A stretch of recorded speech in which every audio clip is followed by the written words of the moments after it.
Masa sih? Halo pemirsa, kembali lagi di program Masa Sih?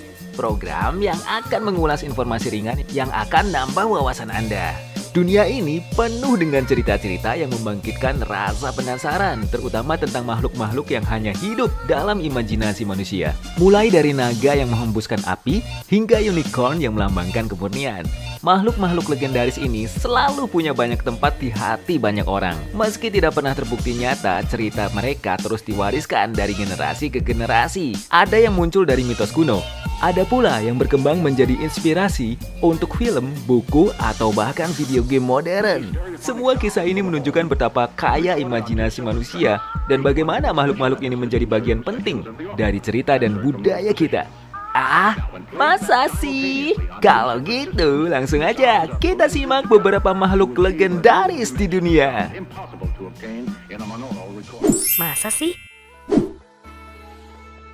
Naga adalah makhluk legendaris yang sering digambarkan sebagai reptil besar dengan kemampuan luar biasa, seperti menghembuskan api, terbang, atau memiliki kebijaksanaan tinggi. Asal-usul cerita tentang naga dapat ditelusuri ke berbagai peradaban kuno, termasuk Mesopotamia, Tiongkok, dan Eropa. Di banyak budaya, naga seringkali dikaitkan dengan kekuatan alam, misteri, dan kekuasaan. Beberapa teori mengatakan bahwa cerita tentang naga muncul dari fosil dinosaurus atau hewan prasejarah yang ditemukan oleh manusia purba, memicu imajinasi mereka tentang makhluk raksasa yang menakutkan. Di Eropa, pada abad pertengahan, naga sering digambarkan sebagai makhluk jahat yang harus dikalahkan oleh para kesatria untuk menyelamatkan kerajaan atau menyelesaikan pencarian. Sementara itu di Asia Timur, terutama Tiongkok, naga dianggap sebagai simbol keberuntungan, kekuatan, dan kebijaksanaan. Bahkan dalam astrologi Tiongkok, naga adalah salah satu dari 12 shio yang dianggap paling kuat. Naga Eropa biasanya digambarkan memiliki tubuh besar dengan sisik tebal,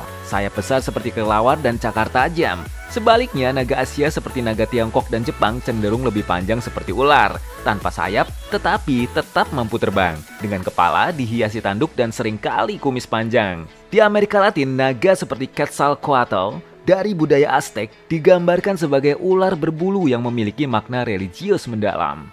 Di era modern, naga tetap relevan dan terus diadaptasi ke berbagai media. Dalam film, naga muncul dalam berbagai peran, seperti Smaug dalam The Hobbit atau naga dalam serial Game of Thrones. Dalam dunia game, naga menjadi ikon dalam permainan seperti Skyrim dan Dungeons and Dragons, di mana mereka sering menjadi tantangan atau sekutu penting, dan bahkan muncul dalam buku, seni, dan bahkan budaya pop seperti maskot dan logo. Naga disebut sebagai makhluk legendaris karena keberadaannya tidak pernah dibuktikan secara ilmiah, meskipun jejaknya tetap abadi dalam tradisi lisan dan tulisan. Legenda naga mencerminkan keinginan manusia untuk memahami dan mengatasi hal-hal yang tidak diketahui, dari ketakutan akan kekuatan alam hingga harapan untuk mendapatkan perlindungan atau inspirasi dari makhluk kuat yang imajinatif. Kisah naga yang kaya dan beragam ini menjadikannya salah satu simbol paling universal dalam sejarah manusia.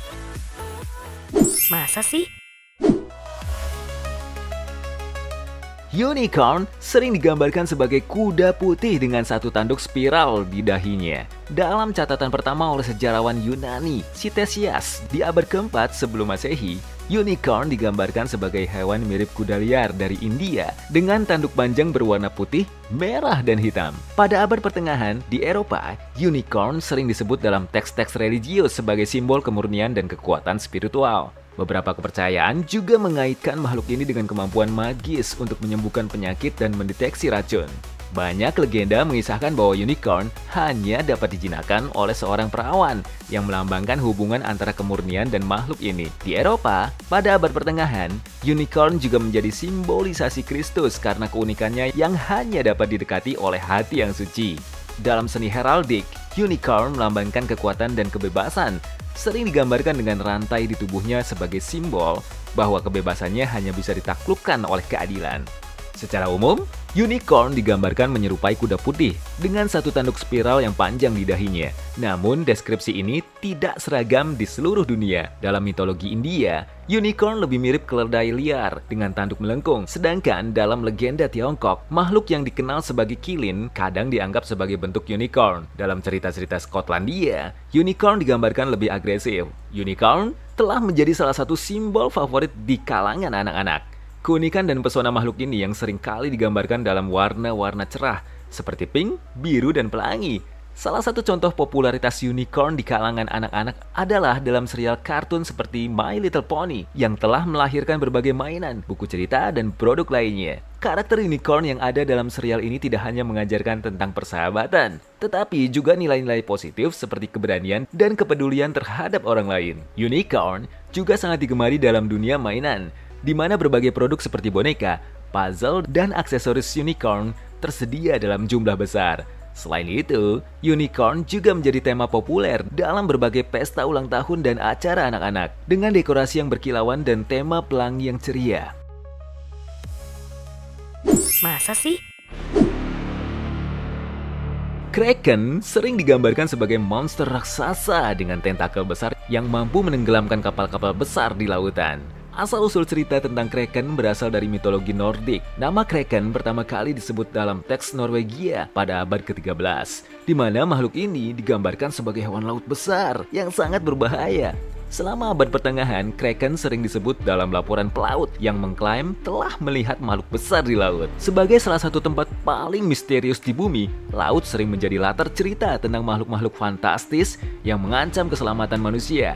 Kraken mencerminkan rasa takut para pelaut terhadap bahaya yang tak terlihat, seperti badai tiba-tiba atau kapal karam.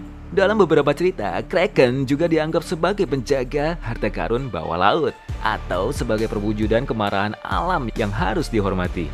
Kraken biasanya digambarkan sebagai makhluk dengan tubuh besar, seperti cumi-cumi atau gurita raksasa. Tentakelnya sangat panjang, kuat, dan sering kali digambarkan mampu membelit kapal besar hingga pecah. Beberapa cerita menyebutkan bahwa tubuh Kraken begitu besar hingga saat berada di bawah air, ia terlihat seperti sebuah pulau kecil. Pada masa-masa awal, Kraken juga digambarkan dengan lebih banyak elemen hewan laut lainnya, seperti tubuh bersisik atau bahkan kepala mirip naga. Tetapi, deskripsi modern lebih mengarah pada gurita raksasa. Meskipun Kraken paling dikenal dalam mitologi Skandinavia, versi serupa juga ditemukan di budaya lain. Dalam legenda Jepang, ada cerita tentang Umibozu, makhluk laut raksasa yang menghancurkan kapal-kapal di Pasifik Selatan. Makhluk laut besar bernama Taniwa dipercaya sebagai penjaga perairan atau ancaman bagi nelayan yang tidak menghormati laut. Cerita tentang makhluk laut besar seperti Kraken juga dapat ditemukan di budaya Yunani kuno, di mana monster laut seperti Scylla dan Charybdis digambarkan memiliki kekuatan serupa dalam mengancam pelayaran. Kraken telah menjadi inspirasi besar dalam budaya pop modern. Dalam film, makhluk ini muncul dalam seri Pirates of the Caribbean, di mana ia digambarkan sebagai monster raksasa yang dikendalikan oleh Davy Jones untuk menghancurkan kapal musuh. Dalam dunia anime, Kraken sering muncul sebagai musuh kuat atau simbol ancaman, seperti dalam serial One Piece. Di dunia game, Kraken menjadi ikon dalam permainan seperti Assassin's Creed, Black Flag, dan Sea of the Thieves, di mana pemain dapat bertemu atau melawan versi Kraken. Masa sih? Masa sih?